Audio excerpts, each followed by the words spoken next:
నమస్తే. తాజాగా బీహార్లో జరిగినటువంటి ఓట్ చోరీ అనేటువంటి క్యాంపెయిన్తో రాహుల్ గాంధీ చేసినటువంటి యాత్ర ముగింపు సభ జరిగింది. ఈ సభలో ప్రధాని నరేంద్ర మోదీ తల్లిగారిని ఉద్దేశించి అవమానపరిచే విధంగా మాట్లాడారు అంటూ నిజంగానే ఒక కాంగ్రెస్ కార్యకర్త మాట్లాడారు. ఇది పెద్ద వివాదానికి దారితీసింది. బీజేపీ మాత్రమే కాదు, సామాన్య ప్రజల నుంచి కూడా చాలా విమర్శలు వ్యక్తమవుతున్నాయి. ఇది ఎక్కడి సంస్కృతి? రాజకీయాల్లో విమర్శించుకోవడం సహజమే, కానీ ఇది మంచి సంప్రదాయం కాదు అనేటువంటి విమర్శలు పెద్ద ఎత్తున వస్తున్నాయి. దీనికి సంబంధించి తర్వాత అక్కడ తేజస్వి యాదవ్ కానీ కాంగ్రెస్ పార్టీ నుంచి కూడా వివరణ ఇచ్చుకునేటువంటి పరిస్థితి వచ్చింది. దాన్ని కవర్ చేసుకునేటువంటి ప్రయత్నం చేస్తున్నారు. అయితే ఈ ఓట్ చోరీ అనేటువంటి క్యాంపెయిన్ చేయడంలో కాంగ్రెస్ పార్టీ కానీ లేదా రాహుల్ గాంధీ కానీ ఏ మేరకు సఫలీకృతమయ్యారు? ఇదేమైనా ఇంపాక్ట్ ఉంటుందా రాబోయే ఎన్నికల్లో?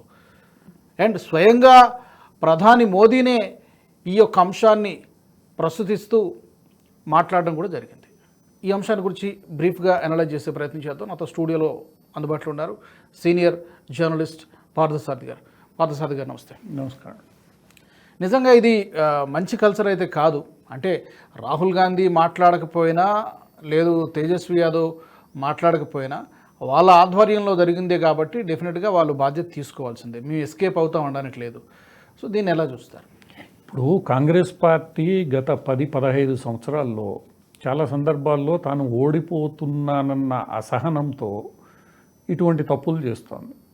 గతంలో చాయ్వాలా అని చెప్పి మాట్లాడిన సంఘటన నుంచి తీసుకుంటే ఈరోజు వరకు కూడా కాంగ్రెస్ పార్టీ తాను ఎప్పుడైతే ఓడిపోతున్నాను, తాను చేస్తున్న క్యాంపెయిన్ ఏదైతే ఉందో అది సఫలీకృతం కావట్లేదు అని ఎప్పుడైతే నిర్ధారణకు వస్తుందో ఆ రోజు నరేంద్ర మోడీని తిట్టడం, ఏదో ఒక రూపేణ తిట్టడం అనేది వాళ్ళకి అలవాటైపోయింది. ఎప్పుడైతే అగ్రనాయకులు ఒక ప్రధానమంత్రి పట్ల, ఒక 70 ఏళ్ల వయసున్న సీనియర్ రాజకీయవేత్త పట్ల ఇష్టం వచ్చినట్లు మాట్లాడతారు. రాహుల్ గాంధీ నరేంద్ర మోడీ గారి పట్ల ఉపయోగించే భాష ఓట్ చోర్ అని, అంతకుముందు చౌకీదార్ చోర్ అని, ఇటువంటి భాష ఏదైతే ఆయన ఉపయోగించాడో ప్రతిసారి కూడా కరెక్ట్గానే బీజేపీ తిప్పికొట్టగలిగింది. ఈ విసిరినటువంటి రాళ్ళని నాకు తెలిసినంత వరకు కరెక్ట్గానే తిప్పికొట్టగలిగింది. అంటే ఇక్కడ ఒకటి, ఈ సంఘటన ఎందుకు జరుగుతోంది అనేది కాంగ్రెస్ యొక్క అసహనానికి ప్రతీకగా జరుగుతోంది. కాంగ్రెస్ తాను గెలవలేకపోతోంది, తాను చెప్పింది ప్రజలు వినడం లేదు కాబట్టి ఏదో ఒక అలజడి సృష్టించాలి అని చెప్పి ఆ అలజడిని భారతీయ జనతా పార్టీ వ్యూహాత్మకంగా తిప్పికొడుతోంది.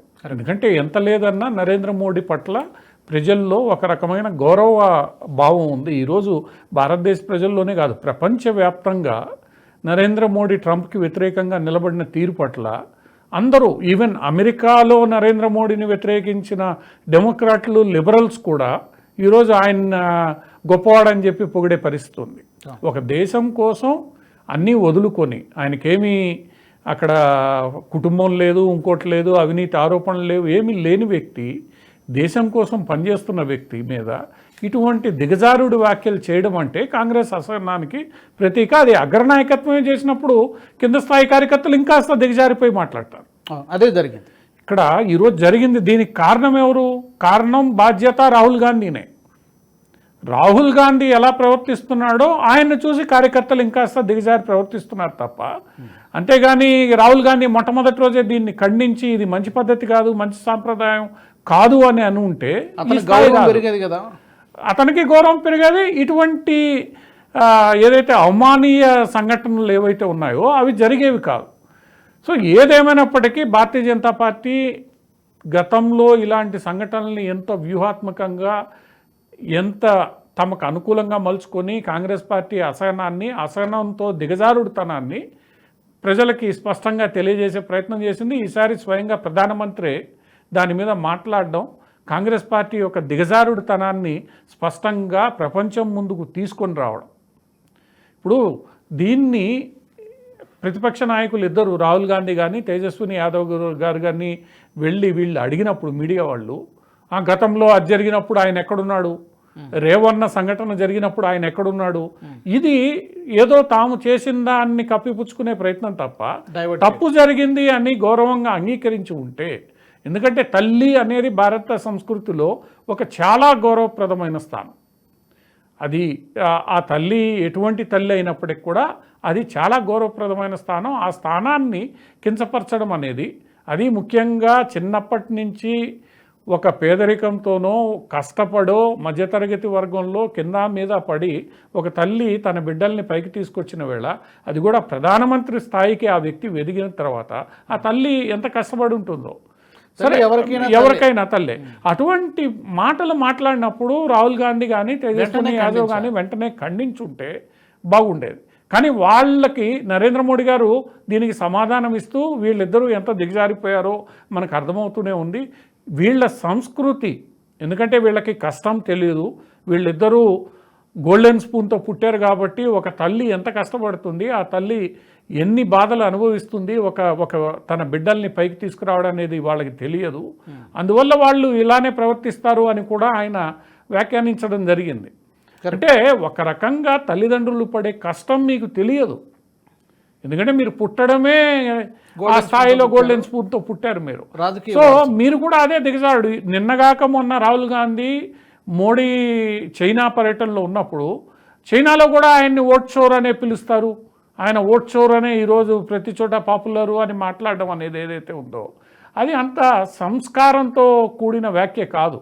భారత ప్రధాని ప్రపంచమంతా ప్రశంసిస్తున్న వేళ, భారత ప్రధాని స్వయంగా రష్యా అధ్యక్షుడు తన కారులో తీసుకెళ్తున్న వేళ, భారత ప్రధాని చైనా అధ్యక్షుడు కలుస్తున్న సందర్భంలో ఒక రకంగా ప్రపంచమంతా హర్షిస్తున్న వేళ నువ్వు మాట్లాడింది ఏంటి? సో నీకు ప్రధాని పదవి అంటే లెక్కలేదు, నువ్వు రాజ్యాంగాన్ని లెక్క చేయవు, వ్యక్తిగతంగా ఎవరిని లెక్క చేయవు, తల్లిదండ్రుల్ని లెక్క చేయవు.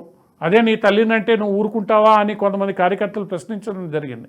ఎవరి తల్లినన్నా ఇది సంస్కారం కాదు అని ఇంతవరకు రాహుల్ గాంధీ చెప్పకపోవడమే వాళ్ళకి నరేంద్ర మోడీ మీద ఉన్న అసహనం.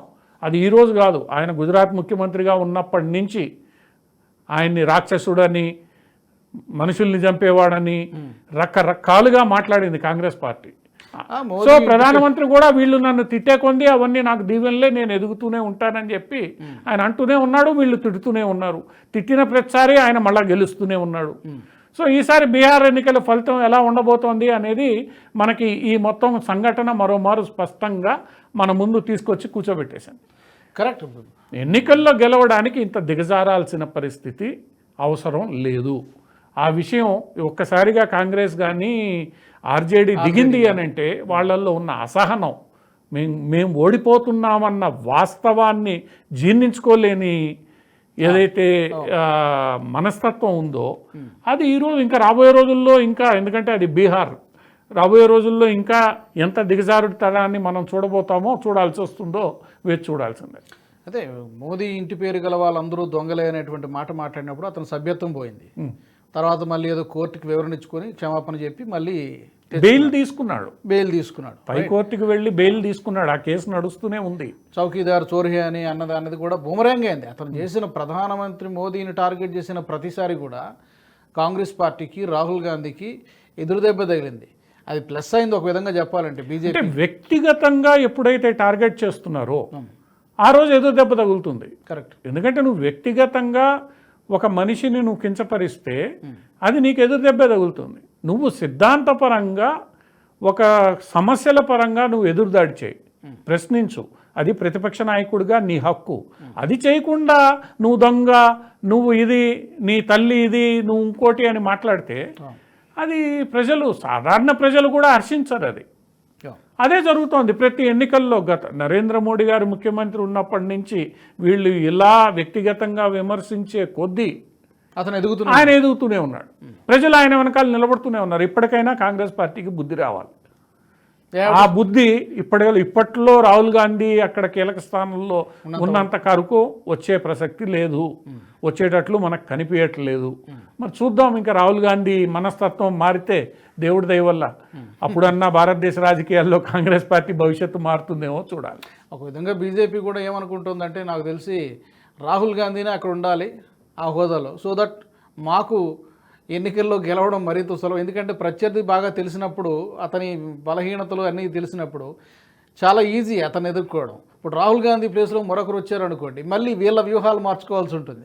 Maybe that is BJP point of వ్యూలో కూడా ఒక విధంగా అంటే సరైన ప్రతిపక్ష నాయకుడు లేనప్పుడు ఎప్పుడూ అధికార పక్షానికి అడ్వాంటేజ్ అవుతుంది. ఆ ప్రతిపక్ష నాయకుడు ఒక స్టేజి మించి ప్రజల పక్షాన్ని నిలబడితేనే ఆయనకు గౌరవం వస్తుంది, లేదంటే గౌరవం రాదు. గత 15 ఏళ్ళుగా మనం అదే చూస్తున్నాం. అందువల్ల భవిష్యత్తులో ఇలాంటి చేష్టలు ఇంకా వీళ్ళు ఎక్కువ చేసే కొంది వాళ్ళే నష్టపోతారు, ప్రజలు వాళ్ళనే. ఎందుకంటే భారతదేశ ప్రజలు, భారతదేశపు ఓటర్లు ఎవరైతే ఉన్నారో వాళ్ళు చాలా మెచ్యూర్డ్ ఓటర్లు. సో వాళ్ళు ఇలా బూతులు తిట్టడానికో లేదా దుర్భాషలు ఆడుతూ వ్యక్తిగతంగా ఇచ్చే సమస్యల మీద మాట్లాడకుండా వ్యక్తిగతంగా పోతానంటే ప్రజలు హర్షించరు, ఏ రోజు హర్షించలేరు. మన తెలంగాణలో కూడా కేసీఆర్ గారి భాష ఏదైతే కొంత చివరి దశ ఆయన ముఖ్యమంత్రి పదవి నుంచి పోయేదానికి ముందు దాన్ని ప్రజలు హర్షించలేదు. సో ఏ రోజు కూడా ఎక్కడా కూడా ప్రజలు ఇలాంటి భాషని హర్షించరు. అది కాంగ్రెస్ పార్టీ గుర్తిస్తే మంచిది. లేదంటే ఒక రకంగా కాంగ్రెస్ పార్టీ తన ఓటమికి తానే మళ్ళా రాచబాట వేసుకున్నట్లే. ఓకే, బిఫోర్ కన్క్లూడింగ్ సార్, ఇప్పుడు ఈ బీహార్లో ఎస్ఐఆర్ తోటి 65 లక్షలు ఎన్నో ఓట్లు తొలగించేశారు. సో డెఫినెట్గా గేమ్ చేంజర్ అవుతుందని మనం గతంలో కూడా మాట్లాడుకున్నాం. చాలామంది ఎక్స్పర్ట్స్ కూడా చెప్పింది అదే. ఈ ఇంపాక్టు ఎలా ఉంటుంది? రెండోది ఓట్ చోరీ ఎంతో కొంత ఏమన్నా కలిసి వస్తుందా? ఈ 13 రోజులు 14 రోజులు యాత్ర చేశాడు కదా ఈయన, ఏమన్నా ఇంపాక్ట్ ఉంటుందా వచ్చే ఎన్నికల్లో దీని ప్రభావం, లేదంటే పూర్తిగా ఇర్రిలవెంట్ ఫ్యాక్టర్గా ఉంటుంది? ఇప్పుడు ఎస్ఐఆర్ గురించి మనం మాట్లాడుకునేటప్పుడు ఎన్నికల సంఘానికి తన స్వంత యంత్రాంగం ఎక్కడా ఉండదు. ఏ రాష్ట్ర ప్రభుత్వం అధికారంలో ఉంటే ఆ రాష్ట్ర ప్రభుత్వ యంత్రాంగమే ఎన్నికల సంఘం వాడుకుంటుంది. సో ఓటర్ లిస్టు తయారీ బాధ్యత రాష్ట్ర ప్రభుత్వ ఉద్యోగులది. వాళ్ళు తాత్కాలికంగా ఈ పని చేసినప్పుడు ఎన్నికల సంఘం పర్యవేక్షణలో పనిచేసినప్పటికి కూడా ఆయా రాష్ట్ర ప్రభుత్వ ఉద్యోగస్తులు, ఆయా రాష్ట్ర ప్రభుత్వాల యంత్రాంగమే ఈ పని చేస్తుంది. అది ప్రధానంగా మనం ఇక్కడ గుర్తుపెట్టుకోవాల్సిన అంశం. అది బీహార్ కావచ్చు, పశ్చిమ బెంగాల్ కావచ్చు, కర్ణాటక కావచ్చు, తెలంగాణ కావచ్చు. ఏ రాష్ట్ర ప్రభుత్వం అయితే ఓటర్ లిస్టుని తయారు చేస్తుందో ఆ ఓటర్ లిస్టు ఆధారంగానే ఇక్కడ ఎన్నికలు జరుగుతాయి. ఇప్పుడు ఈ మధ్యకాలంలో కాంగ్రెస్ పార్టీ తెలంగాణలో మాట్లాడుతోంది. నిన్నగాక మొన్న కాంగ్రెస్ పార్టీ అధ్యక్షుడు ఏం మాట్లాడాడు? బండి సంజయ్ కూడా ఇలాంటి ఓట్ చోరీ ద్వారానే గెలిచాడు అని అన్నాడు. ఎట్లా? దానికి ముందు జరిగిన 6 నెలల ముందు జరిగిన ఎన్నికల్లో మీరు గెలిచారు. అక్కడ అదే ఓటర్ లిస్టు బేసిస్ మీద బండి సంజయ్ ఎన్నికలు జరిగాయి. అంటే 6 నెలలు మీరు అధికారంలో ఉన్నారు. మీరు అధికారంలోకి వచ్చిన తర్వాత పార్లమెంట్ ఎన్నికలు జరిగాయి. అంటే ఇప్పుడు ఆ ఓటర్ లిస్టు సవరణ ఏదైతే మీ ప్రభుత్వ యంత్రాంగం చేసిందో అది తప్పు చేసిందా? మీరు చూస్తూ నిద్రపోయారా? గెలిస్తే ఒకలాగా ఓడిపోతే అంటే ఇక్కడ రాహుల్ గాంధీ లేదా కాంగ్రెస్ పార్టీ చేస్తున్న, ఇప్పుడు కర్ణాటక గురించే మనం మాట్లాడతాం. మహదేవ్పుర 2 పర్యాయాలు కర్ణాటకలో కాంగ్రెస్ ప్రభుత్వం అధికారంలో ఉంది. అక్కడ పనిచేసేది ఎవరు? చీఫ్, ఆ పర్టిక్యులర్ కాన్స్టిట్యున్సీకి చీఫ్ రిటర్నింగ్ ఆఫీసర్ ఎవరు? నీ ఆర్డీఓనో, నీ సబ్ కలెక్టరో, నీ డిప్యూటీ కలెక్టరో. నీ కలెక్టరు, నీ యంత్రాంగం నీ చేతిలో ఉండి వాళ్ళ చేత పని చేయించుకోవాల్సిన బాధ్యత నీకు లేదా? సో ఏ రెవెన్యూ యంత్రాంగం అయితే ఈ మొత్తం వ్యవహారంలో ఇన్వాల్వ్ అయి ఉంటుందో ఆ రెవెన్యూ యంత్రాంగం ఎవరి కంట్రోల్లో ఉంటుంది? రాష్ట్ర ప్రభుత్వం చెప్పినట్టు ఉంటుంది. అంటే ఒకవేళ అక్కడ తప్పులు జరిగితే మీరు చేయించినట్లే మనం భావించాలి. ఇది యాక్చువల్గా ఉన్న వాస్తవం. అంతేగాని ప్రతిదానికి ఢిల్లీలో కూర్చున్న ఎన్నికల సంఘం, పోనీ ఎన్నికల సంఘానికి పూర్తిగా సొంత స్టాఫ్ని ఇవ్వండి, వాళ్ళు ఏం చేస్తారు? 5 ఏళ్లకు ఒకసారి జరిగే ఎన్నికలకి పనిచేస్తారు, మిగతా టైంలో ఏం చేస్తారు? ఎందుకు ఆ రోజు రాజ్యాంగ నిర్మాతలు ఈ వ్యవస్థ పెట్టారంటే 5 ఏళ్లకు ఒకసారి ఎన్నికలు జరుగుతాయి, మిగతా సందర్భాల్లో వాళ్ళు ఖాళీగా కూర్చోకుండా వాళ్ళు వేరే విధులు నిర్వహించే రీతిలో, దానివల్ల ఏంటంటే ప్రజల మీద భారం పడకుండా ఉంటుంది అని ఈ వ్యవస్థని మన రాజ్యాంగంలో ఏర్పాటు చేశారు. ఆ వ్యవస్థ దుర్వినియోగం అయ్యింది అంటే నీ మీద నువ్వు ఆరోపణలు చేసుకున్నట్టే. ఇప్పుడు కర్ణాటకలో ఓటర్ లిస్టులో తప్పులు ఉన్నాయి అని అంటే బాధ్యత ఎవరిది? ఎన్నికల సంఘం బాధ్యతే, కానీ చేయించేది ఎవరు? ఇక్కడ మనం డిమాండ్ చేయాల్సింది, ఎవరైతే ఈ పనికి ఎన్నికల సంఘానికి డెప్యూట్ అవుతారో ఈ తప్పులన్నిటికీ ఎన్నికల సంఘం ఈరోజు అందరినీ సస్పెండ్ చేయాలి. ఎన్నికల సంఘం ఆ పని చేస్తే ఈ యంత్రాంగం అంతా దారిలోకి వచ్చేస్తుంది, ఆరోపణలు ఆగిపోతాయి. ఆ సస్పెండ్ చేసే అధికారం ఎన్నికల సంఘంకు ఉంది. ఎందుకంటే మన తిరుపతి పార్లమెంట్ ఎన్నికల్లో దొంగ ఓట్లకి సహకరించారని చెప్పి మున్సిపల్ కమిషనర్ని ఎన్నికల సంఘం సస్పెండ్ చేయమని రికమెండ్ చేసింది. తిరుపతి పార్లమెంట్ ఎన్నికల్లో వైఎస్ఆర్సీపీకి మద్దతుగా మొత్తం జరిగింది, దానికి అక్కడ ఉన్న మున్సిపల్ కమిషనర్ సహకరించాడు అని చెప్పి. సో ఎన్నికల సంఘం రేపు సీరియస్గా ఆలోచించాల్సింది ఏంటంటే, ఏ రాష్ట్ర ప్రభుత్వ అధికారులైతే తన ఆధీనంలో ఆ సందర్భంలో ఉంటూ ఇలాంటి తప్పులకు దొరుకుతారో వాళ్ళందరి మీద యాక్షన్ తీసుకోవాలి. ఒక్కసారి అన్ని రాష్ట్ర ప్రభుత్వాల యంత్రాంగం మీద యాక్షన్ తీసుకుంటే ఈ ఆరోపణలు ఎవరు చేస్తారు? అప్పుడు కరెక్ట్. అధికారులు రాష్ట్ర ప్రభుత్వ ఆధీనంలో ఉన్నప్పుడు ఆ అధికారుల మీద ఎన్నికల సంఘం యాక్షన్ తీసుకోవడం మొదలు పెడితే ఏం చేస్తాయి రాష్ట్ర ప్రభుత్వాలు? గగ్గోలు పెడతాయి. మా పరిధిలోకి నువ్వు వచ్చేసావు. మమతా బెనర్జీ గగ్గోలు పెడుతోంది. ఇప్పుడు మమతా బెనర్జీ ఓటర్ లిస్ట్ గురించి మాట్లాడేటప్పుడు ఆ ఓటర్ లిస్ట్ ఎవరు తయారు చేశారు? ఈరోజు తెలంగాణలో స్థానిక సంస్థల ఎన్నికలు జరుగుతున్న వేళ ఏ ఓటర్ లిస్ట్ని వాళ్ళు స్థానిక సంస్థలకు తీసుకున్నారు?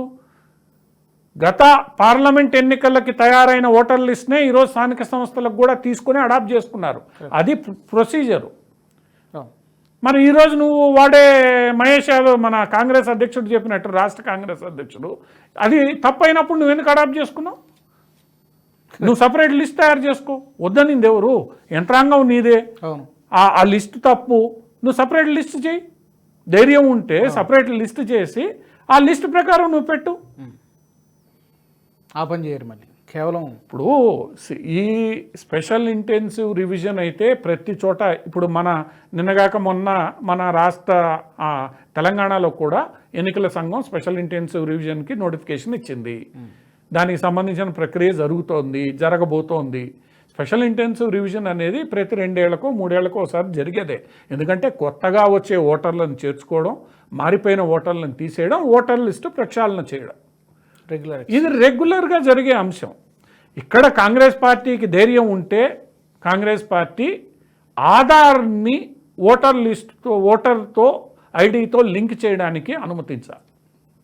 కాంగ్రెస్ పార్టీకి నిజాయితీ ఉంటే ఆధార్ లింకేజ్ని అనుమతిస్తే భవిష్యత్తులో ఈ ఆరోపణలు ఉండవు. మరి కాంగ్రెస్ పార్టీ దానికి ఎందుకు వ్యతిరేకం?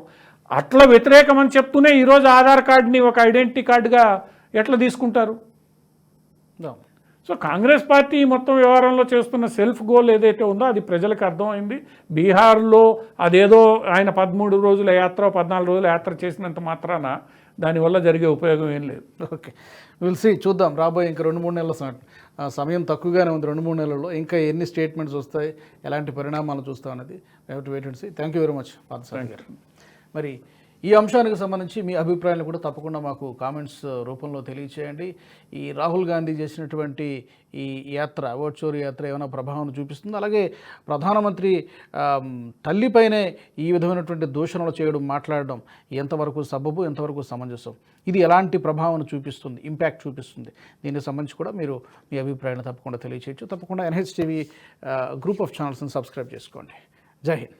ఈ వీడియో మీకు నచ్చినట్టయితే లైక్ చేయండి, 10 మందికి షేర్ చేయండి. అలాగే కామెంట్ల రూపంలో మీ అభిప్రాయాలను మాతో పంచుకోండి. Nationalist hub group of channels ను సబ్స్క్రైబ్ చేసుకుని తెలుగునాట జాతీయవాద జర్నలిజాన్ని ప్రోత్సహించండి. ఈ వీడియో కింద ఉన్న బెల్ ఐకాన్ పై క్లిక్ చేయడం మర్చిపోవద్దు.